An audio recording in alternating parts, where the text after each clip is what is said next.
Então, pessoal, depois da aula 1, eu propus uma enquete na qual a pergunta era: qual é a base do poder do povo como elemento do Estado?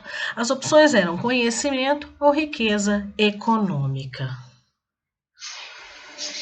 Então, pessoal, aí ó, a resposta da enquete, da primeira enquete, né? Eu vi que teve 17 visualizações e só 4 tiveram coragem de responder. Não precisa ficar com vergonha de responder, não. Responderam certo. Certo ou errado não interessa. O importante é participar. Enfim, a resposta correta é isso mesmo, é o conhecimento. O principal poder, né, que o povo tem é o conhecimento. Por quê? Porque a única coisa verdadeiramente democrática é o conhecimento. É o que faz com que as pessoas tomem iniciativas de defender os seus direitos e conheçam exatamente quais são esses seus direitos e conheçam os meios de exigir os seus direitos, né, sem passar por cima dos direitos de outras pessoas, o que para mim é uma coisa fundamental, né? Como, por exemplo, há direitos que são fundamentais e há direitos que são adquiridos, né? Como, por exemplo, direitos da legislação trabalhista, ao meu ponto de vista, não podem passar por cima de direitos fundamentais, como, por exemplo, o direito de greve, né? O direito de greve é um direito trabalhista adquirido pelos trabalhadores, mas o direito à educação, ele é fundamental. A educação, ela que justamente constrói o conhecimento, ajuda, né, as pessoas, ou possibilita que as pessoas construam seus conhecimentos. Então, quando a greve tira, né, o direito do estudante, ela tira o direito ao ensino, né, e é nesse ensino que se adquire o conhecimento, eles estão passando por cima. Um direito trabalhista está passando por cima de um direito fundamental. Então, eu discordo 100% com o direito de greve nessas circunstâncias, né?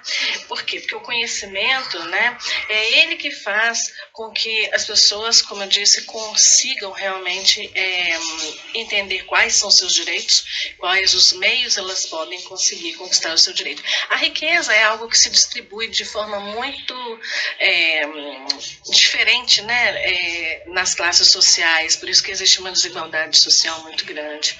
Então, não é isso que constrói o poder de uma nação, o poder de um povo, né? É o conhecimento. Alguém me perguntou no privado, né, na sequência, por que o conhecimento é democrático. Cada indivíduo constrói o seu conhecimento a partir não só das suas vivências, mas da educação que recebe em casa, né? Como cidadania, valores éticos, de honestidade, os seus costumes, isso é educação, né? Então, a partir do que ela recebe em casa, a educação se recebe em casa, né? O que se recebe na escola é o ensino. Então, realmente, na escola é possível se pensar que o ensino não seja democrático, porque há escolas públicas e escolas privadas com qualidade de ensino extremamente diferente, né? Nós sabemos, todos sabem, que a educação pública ela deixa muito a desejar. Existe um abismo gigante entre o ensino, né, a instrução que a escola pública dá e a instrução que a escola privada dá. Não estou querendo dizer que a escola pública seja ruim, mas o ensino na escola pública é ruim, né? O ensino ele depende de quem? Da atitude dos professores.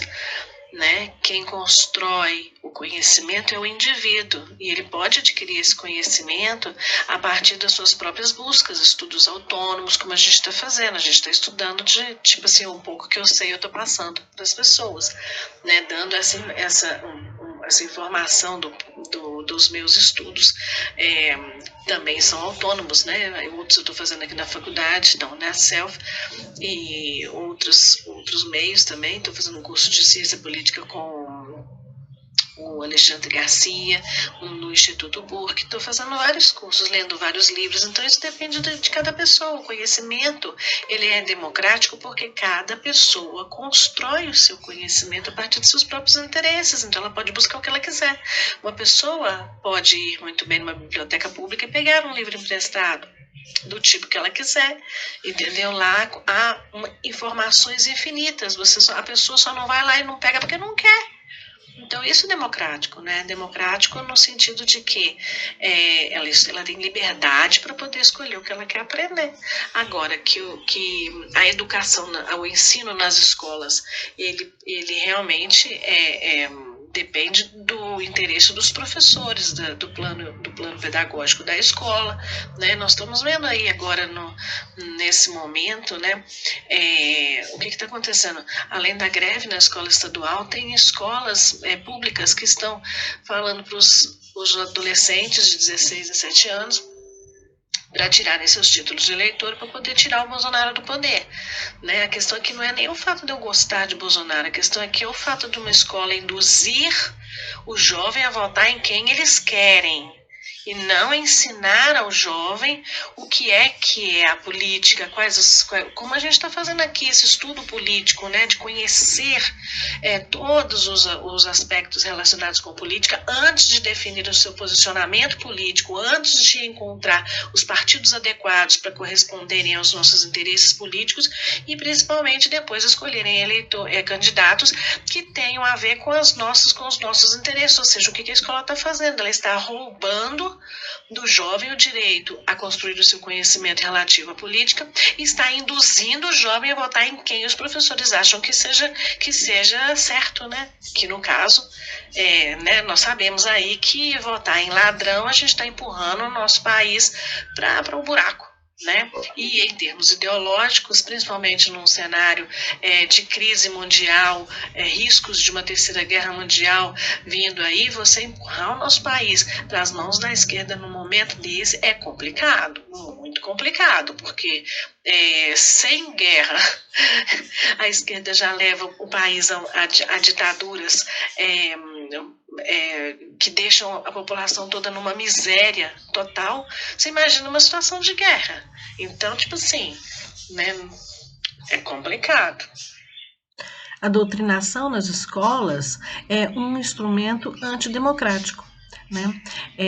Respondendo aí as minhas perguntas, o nosso amigo Valdir fez as suas colocações. Show de...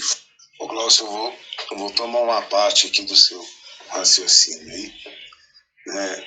Não discordo de nada que você disse, mas eu gostaria só de grifar algumas situações aí. Essa situação, quando você diz e compara e com certeza, né?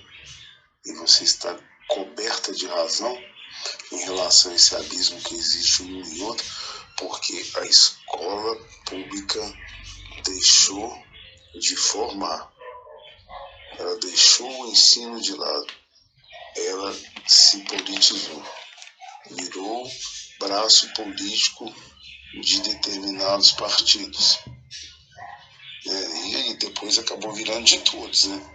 Porque não adianta falar também, a gente só tem que torcer para que ela seja braço de um partido que tenha valores, que tenha decência, que saiba realmente reconhecer a função dela de ensinar o indivíduo, de acordo com a sua capacidade individual, alcançar o conhecimento. Um conhecimento acima da média, um conhecimento dentro da média, mas formar um cidadão com capacidade de discernimento, o que não acontece. Hoje induz as pessoas à desconstrução. Na verdade, é aquilo das cartas de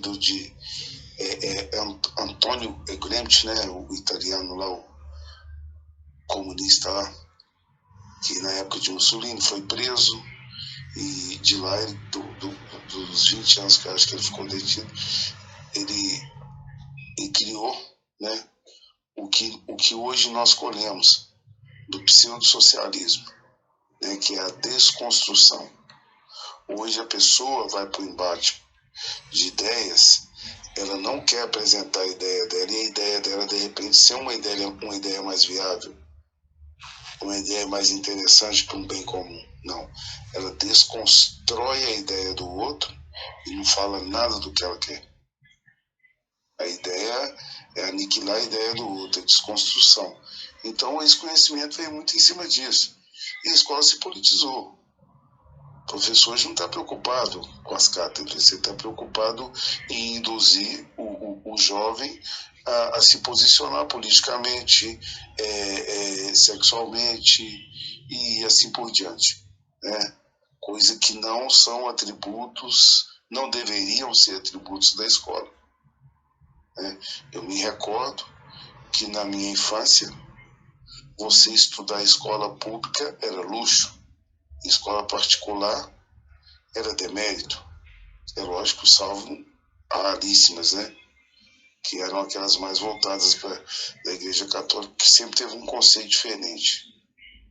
Mas as escolas públicas convencionais que nós vemos hoje, elas não eram tidas como referência, não, porque as públicas eram referência. Mas não vem ao caso, né? Foi só um pitacozinho falando. Então, esse conhecimento em relação à sua explanação aí de comparação, né, de escola pública e escola privada é isso.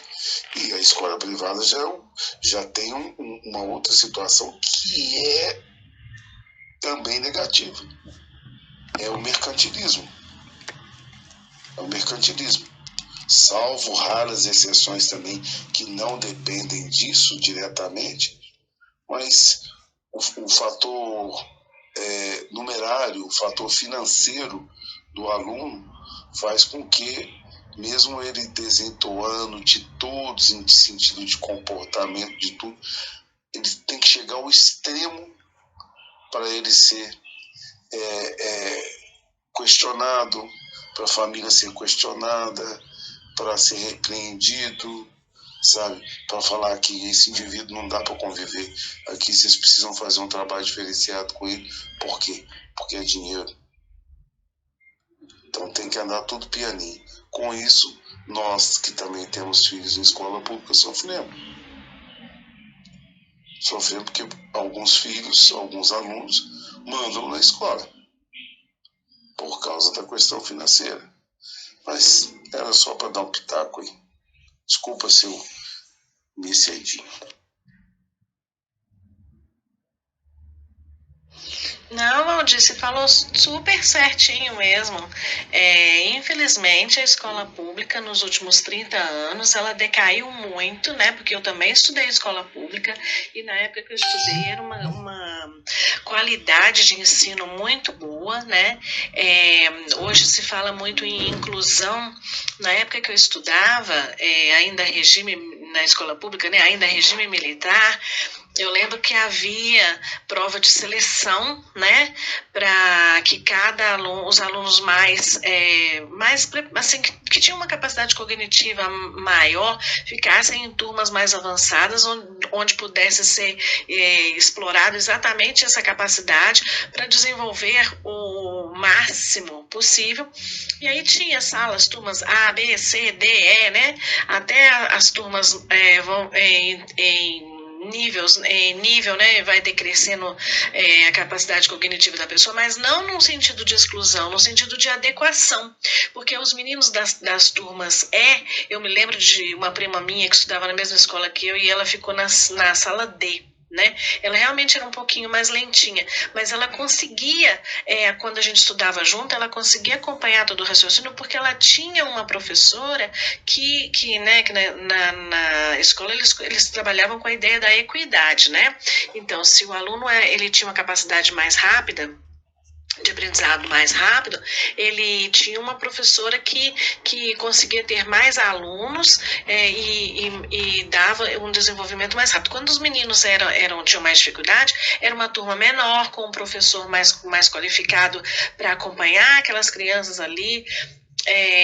Inclusive às vezes eram 2, 3 professoras, então eram mais professores para menos alunos, e ali eles davam uma atenção especial para os meninos. Tinha a inclusão dos as crianças que tinham condição financeira menor, né, os mais pobrinhos, que não podiam levar merenda, e tinha os que podiam levar, então a gente tinha, quem podia levava uma cenourinha, era a campanha da formiguinha, então eram coisas assim, né, que ensinavam as pessoas a serem solidárias na medida do possível, né? Eu lembro que meu sonho era comer na cantina, porque eu queria comer a canjica lá que tinha no chamado caixa, né? Então a gente levava as coisinhas e acabava não podendo comer, porque era para as outras crianças que não podiam ter, né? Depois, quando eu estudei na escola católica, realmente os valores cristãos eram muito incentivados, tinha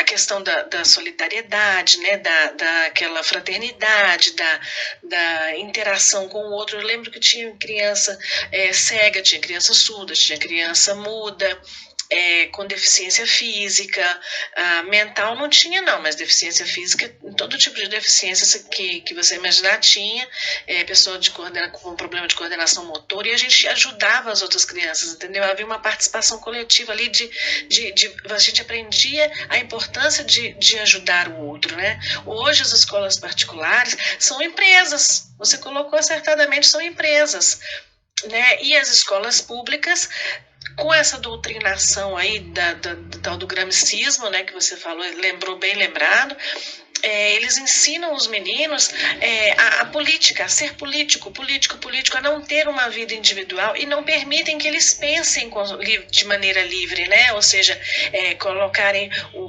tipo assim, se a pessoa, se a escola, no caso, ensinasse os meninos todos os aspectos e todas as faces da moeda, e ali a pessoa decidir que ela quer apoiar X ou Y, tudo bem, né? Agora não, eles fazem o quê? Você só pode pensar assim, ai de quem abre a boca, se a pessoa abre a boca ali para poder falar, não, o que é aquilo ali? Nem saber o que eles querem saber.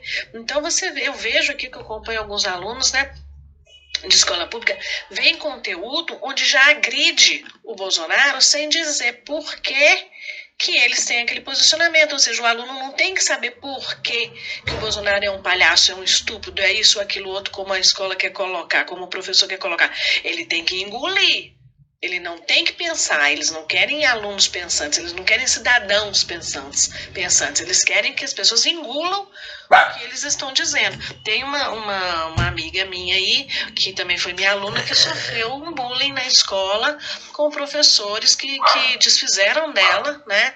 Em relação ao que ela estava falando sobre o Bolsonaro, né? Que ela foi falar alguma coisa, o professor já caiu matando, né?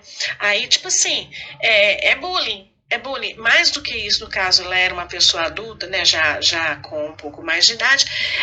Na verdade, se tratou até de um crime contra o Estatuto do Idoso, né? Porque ele estava impedindo que ela expressasse seu livre pensamento, que ela questionasse, né, a posição do professor. O professor se colocou como dono da verdade, impedindo que a pessoa se expressasse, pensasse, né, de maneira livre. Isso é um absurdo, né? Então é isso que a gente vê hoje em dia, e isso faz com que o fundamento da escola, que é através do ensino permitir que a pessoa construa seu conhecimento, a escola pública está impedindo isso, né?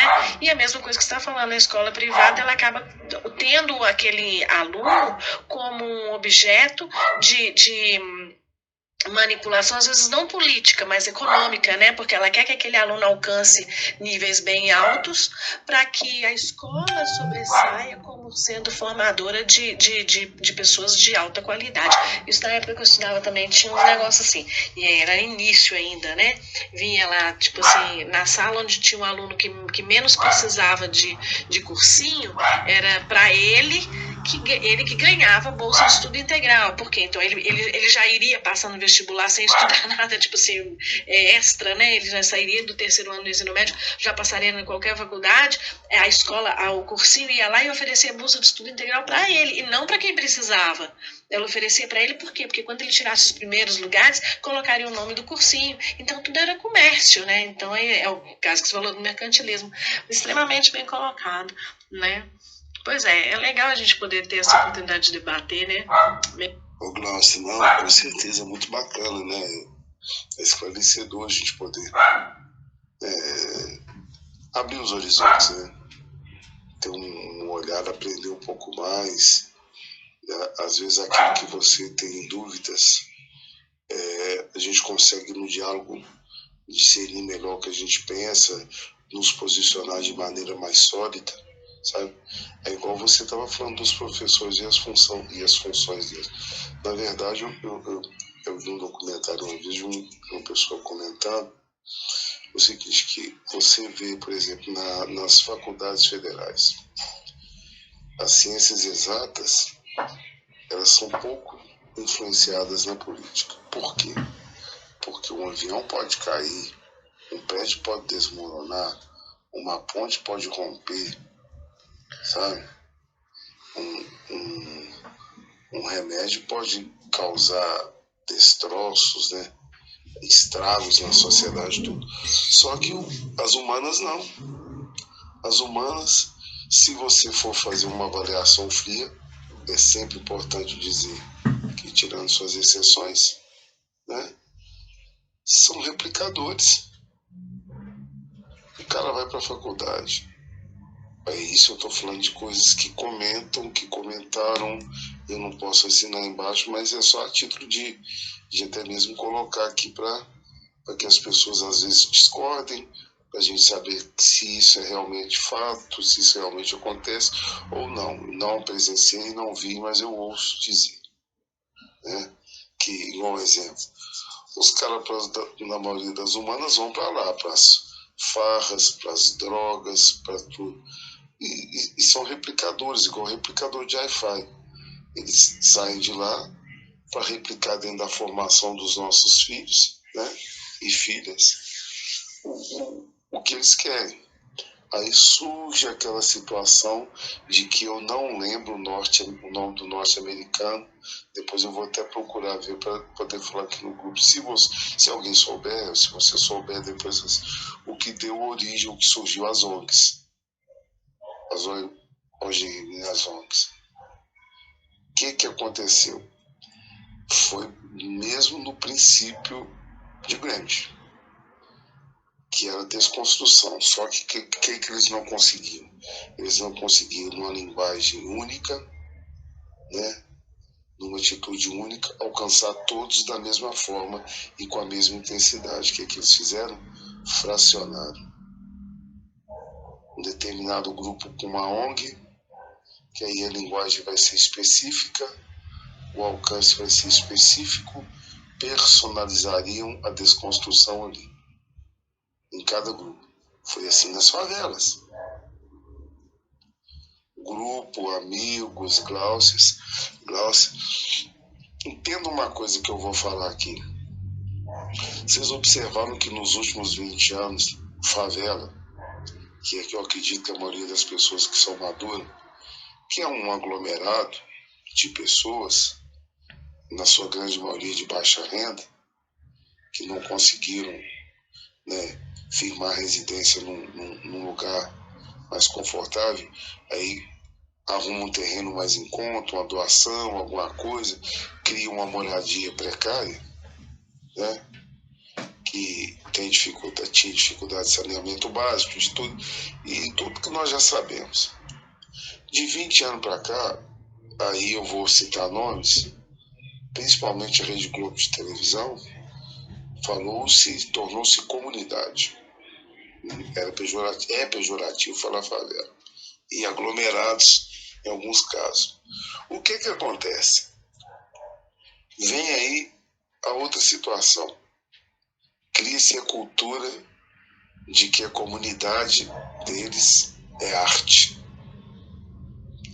Você tem que se orgulhar de ser favelado, você tem que se orgulhar da sua arte ali, da sua arte aqui. Aí criou aqueles projetozinhos de danças, de hip hop, né, de raps, aquelas coisas, criou-se isso tudo. E a mídia foi consumindo, a televisão foi anunciando e foram colocando. Longe de mim estar contra alguns desses viés aí de qualidade, que existe em todo lugar, tem coisa boa, sabe? Então o que acontece? Hoje o cara se orgulha de morar na comunidade, no aglomerado, mesmo que aí depois aí eu já vou citar nome também, né? O senhor Luiz Inácio Lula da Silva. Não, o pobre também tem direito de comprar uma televisão 50 polegadas, o pobre também pode comprar a linha branca, pode consumir, pode ter processador em casa, pode ter uma geladeira duplex, aquela coisa tudo. E começou com incentivo para as empresas. Aí que começou as negociatas e das corrupções. As pessoas às vezes não entendem isso. O que acontece? O pessoal precisava de um novo nicho no mercado. Ele criou, como que ele criou? Com os financiamentos. Os automóveis, qualquer trabalhador pode comprar automóvel, mesmo que ele pague 3. Mas ele vai ter. A geladeira ele compra uma e paga 3, 2, pode ter também. O televisor, né, de 50 polegadas também. Não que eu acho que a pessoa não tem o direito de querer. Eu estou falando, é um processo que chegou a ele, ó. O acesso que chegou a ele. E o acesso chegou dessa forma. Sabe? Desculpa que eu fui interrompido aqui. Aí o que acontece? Mesmo esse indivíduo adquirir uma geladeira de 5, 6 mil reais, que o cara não consegue passar com ela no bico, ele tem que dar um jeito, uma peripécia para colocar dentro da casa dele. E também para ele gelar água, né? Fazer gelo lá o tempo todo. Porque enchê-la não tem condição, ele não gosta que ele é assalariado, tem dificuldades, tem tudo. Então, essas situações todas as pessoas têm que perceber. Aí o cara chega e fala com a boca cheia: eu no governo do Lula eu comprei um carro, pagou 3, mas comprou um carro. Eu no governo do Lula eu comprei uma televisão assim, tá lá. Ele não usa, consegue usar, porque ele coloca ela em 3 metros quadrados. Ele não consegue usar 5% da tecnologia dela, que o espaço não permite, tem que ter uma distância. A internet dele não permite, que a internet que chega lá não tem condição de ter uma internet de qualidade. Então tem todos esses processos e a comunidade está ali, ó. Você tem que se orgulhar de morar num lugar que cai barracão, que tem infiltração, que não tem atendimento, saneamento básico decente, que não tem condução decente. Mas você tem que se orgulhar, a comunidade. Foi criado isso tudo. Tirou-se o que do povo? A capacidade de sonhar e de querer melhor. A acomodação, e está por aí afora. Mas isso é a história que desculpa, eu falo demais. Na hora que eu me empolgo, eu vou falando. A gente precisa mesmo ter um espaço igual esse aqui para poder nos colocarmos, né? E eu não tenho por hábito me organizar para passar as ideias. Eu vou ver se eu começo a pensar dessa forma, redigir um texto dentro daquilo que eu acredito, mais organizadinho, que talvez eu consiga ser mais objetivo e nítido aí para passar minhas ideias para o grupo, né? E partilhar e receber de vocês, é lógico, também as ideias aí para a gente tentar ficar mais esclarecido ou nos esclarecer, né? Que é muito relativo. Lá, voltando à ideia, sim, a área de humanas, ela é bem complexa porque ela tem uma função, né, dentro da estratégia de domínio do socialismo no mundo, né? Lá, voltando à ideia do Gramsci, a intenção, né, de tornar todo o planeta inteiro, né, socialista, e depois o comunismo, que é o fim, né, a finalidade do socialismo é chegar ao comunismo. Então, primeiro se implanta o socialismo e depois o comunismo. Então, a área de humanas, no mundo todo, ela tem uma finalidade de ter acesso, né, à sociedade através da produção de cultura e arte, né? Por isso mesmo é que existe essa noção de que a arte e a cultura dominada não somente pelas comunidades mais carentes, né, eles utilizam isso para poder meio que fisgar, né, as pessoas mais humildes, as pessoas com a instrução mais debilitada, né? Estou falando de instrução, não de educação, porque como eu falei, educação é aquilo que vem de berço. Existem milhares de pessoas nas comunidades carentes, em locais, né, onde não existe zero de escola, mas as pessoas têm educação, elas têm valores, né, familiares, de ética, de moral, de honestidade, de responsabilidade, que muitas vezes as pessoas instruídas não têm. né? E às vezes elas têm a mente aberta para aprender a todo momento, enquanto que as pessoas acadêmicas, né, não têm essa abertura. Eles têm o que a gente chama de imunização cognitiva. Eles sequer se dão ao trabalho de ouvir ou se oportunizam, né, ouvir o contraditório para poder debater. Eles não se abrem para isso, né? Então a academia, né, falando em termos, né, o nível universitário, eles fazem com que as pessoas aceitem o pensamento único e não se permitam conhecer o oposto, uma divergência de ideia para se criar uma dialética, né, que era tão cultuada lá por Platão. Mesmo a área de filosofia não se permite esse diálogo, né? E eles fazem isso através de quê? Da arte, da mídia, né? Da música. A qualidade das músicas de hoje em dia é péssima. Elas não acrescentam nada. Se você pegar uma letra de música de 30 anos atrás, você encontra um conteúdo, né, intelectual, um sambinha, vários estilos de músicas, né, que tinham antigamente. Você encontra conteúdo, né? Você encontra uma letra inteligente. Hoje em dia é difícil você encontrar uma banda que faça, ou algum grupo, alguma pessoa que faça letras bonitas. Eu não sei, na área romântica talvez ainda saia alguma coisa, mas mesmo assim é tudo massado, é tudo comunicação de massa, aquela linguagem popular que não te acrescenta nada, ou seja, ela não te tira de onde você está, ela não te oferece um novo espaço, uma nova visão, um novo ponto de vista, uma perspectiva de futuro, ou seja, não alimenta os sonhos, como você falou, né?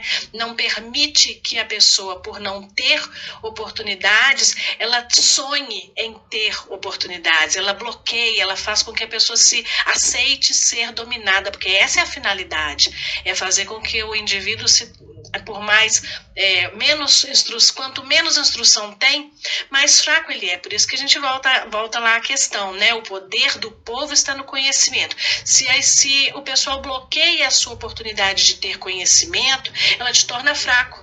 E aí, fraco, você é facilmente dominado. Essa politização, né, ela se tornou também um instrumento nesse sentido, que não divide as pessoas em classes, mas divide econômicas, mas em classes de cultura mesmo, né, que faz com que as pessoas se distanciem umas das outras com um ódio injustificável. Ah, você gosta de preto, eu gosto de branco, você gosta de verde, eu gosto de amarelo, você gosta sabe, você gosta de margarida, eu gosto de rosa, então a gente tem que ser inimigo, sabe? É uma coisa mesquinha. Então, eles começam através dessa manipulação da forma de você pensar, né? É uma forma de fragmentar a população, de torná-la mais fraca, de não deixá-la se instruir, se tornando mais fraca. Quanto mais fraco a sociedade brasileira, o povo brasileiro se torna, mais fácil de dominar né? Tem um documentário muito bacana, vou deixar o link aqui para quem quiser assistir, que é do Brasil Paralelo, A Destruição da Beleza, né? Conta um pouco da história dessa coisa da destruição da arte, qual a finalidade de se reduzir a arte a nada, ao feio, né? Valorizar o que é feio. Não digo num contexto que eu estou dizendo que algo é feio, mas a gente vê que a arte, ela caiu, a qualidade da arte caiu. Antigamente o artista plástico, ele tinha não só em termos, não só qualidade musical, mas de escultura, de pintura, de tudo. A arte buscava a beleza para quê? Para fazer com que a nossa alma, o nosso espírito transcendesse na perfeição divina, né? Para a gente poder chegar não a visualizar, mas a ver na arte os dons divinos, né? Então era uma coisa que tinha uma transcendência, um significado, a gente fugir do real para o imaginário no aspecto da beleza. Destruíram a arte. Vou deixar o link aí para quem tiver interesse, é um documentário muito bacana. A abertura demora uns 8 minutos contando sobre o próprio Brasil Paralelo, então a partir dos 8 minutos começa o documentário. Quem tiver interesse em ver, vale bastante a pena, tá? Mas a abertura também é boa, é bem, bem bacana, fala da importância da produção artística. Então, seguindo isso, quando você fala, Glaucia, do enfeiar, né, entre aspas, o que joga hoje como arte, vou me ater aqui à questão da pintura. O cara joga o cabelo lá igual tem lá e acha. Mas por quê? Porque foi tirado do povo a sensibilidade, né? Foi tirado alguns valores, algumas coisas que foi se tornando aquela pedra bruta que, com o passar dos tempos, foi sendo lapidada e ficou aquela coisa bonita, sensível que era o ser humano. Não, tiraram isso dele, voltaram a ser rústico. Então eles não conseguem entrar na capela assistindo e ver beleza nos traços, não. A falta de traço é que é belo, sabe? Porque institucionalizaram isso. Você coloca um pedaço de carne num quadro e acha que é arte. Nem haja paciência, sabe? Porque não, aí vem a propaganda, né? Isso é o novo. A visão tem que ser essa. É o que você sente o quê, cara? Vou lhe relatar para os amigos do grupo o que aconteceu com uma amiga minha. Ela é da mesma área minha de trabalho. O pai dela tem um hospital, é dono de um hospital em Brasília, e são separados, os pais são separados. A mãe dela é adito brasileira fora do Brasil, estava na Tunísia, teve em Milão. Aí a mãe dela é das artes, gosta, que é tudo. Milão, nem o nome só já sabe que é um dos berços, né, da arte mundial. O que acontece? Ela, tem mais tempo, tem uns 8, 9 anos atrás, ela chegou para mim e falou assim: Valdir, eu fui com meu esposo no Inhotim. Eu não conheço Inhotim, não sei dizer. Talvez aí alguém que conheça pode até pensar de forma diferente, que eu vou falar. Vou transcrever aqui o que ela falou. Ela falou assim: nossa, minha mãe, se soubesse disso, ia me matar. Porque eu tô andando lá, andando para um lado, para o outro, e tinha um espaço lá que eu entrei. Aí tinha uns tijolos, uma régua, uma colher de pedreiro, e meio que com os panos pretos assim, e o sol batia, entrava de um lado, do outro não, que é a coisa toda. Aí eu fui e perguntei à moça que estava, né, orientando as pessoas lá, esclarecendo dúvida: mas isso aqui está em reforma? Ela falou: não, isso aqui é arte, tal. Ah, tá. E saiu. Ela falou: pelo amor de Deus, eu sou muito insensível. Eu descobri que eu não conheço nada de arte. Ela falou que era mais ou menos isso: umas 2 fileiras de tijolos, uma régua, uma tábua, uma colher de pedreiro e um feixe de luz naquilo. E a mulher explicou um monte de questões técnicas lá, que eu não sei o que tem. Ela falou assim: eu sou insensível, não tenho capacidade, não tenho sensibilidade para entender a arte. É mais ou menos por aí. Quando você vê um monte de gente nua no chão, na lua que teve isso em São Paulo, né, no máximo, falando que aquilo era arte. Uns atracados no outro, pelados um atrás do outro, numa dança tribal, e falando que era arte. Dá licença, né? Exatamente, tribal de tribal não tem nada. Enfim, a intenção deles é reduzir, né, o ser humano ao ser insensível e incapaz de reconhecer os aspectos artísticos da evolução racional da própria humanidade.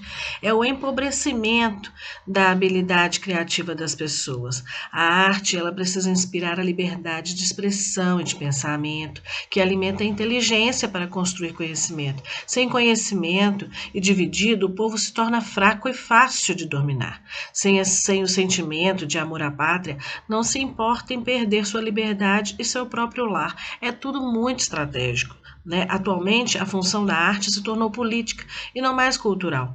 Ela deve chocar e não sensibilizar, desconstruir e não edificar, minimizar e não engrandecer. Não tem mais asas. É como uma âncora pesada que puxa a essência humana para baixo. para uma prisão intelectual e emocional na qual as pessoas não sabem mais se importar mais uns com os outros, não entendem a importância das identidades culturais que refletem o conhecimento de cada povo, cada era, aos povos e eras futuras também.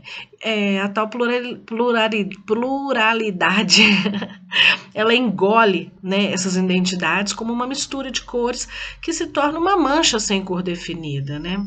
Qualidade e quantidade precisam ter equilíbrio na oferta da arte às pessoas para que sirvam à construção do conhecimento e fortaleça a sociedade como um todo. Acho que hoje foi um debate bem bacana, eu agradeço a todos. E agradeço você, Valdir, por participar comigo, viu? Muito obrigada.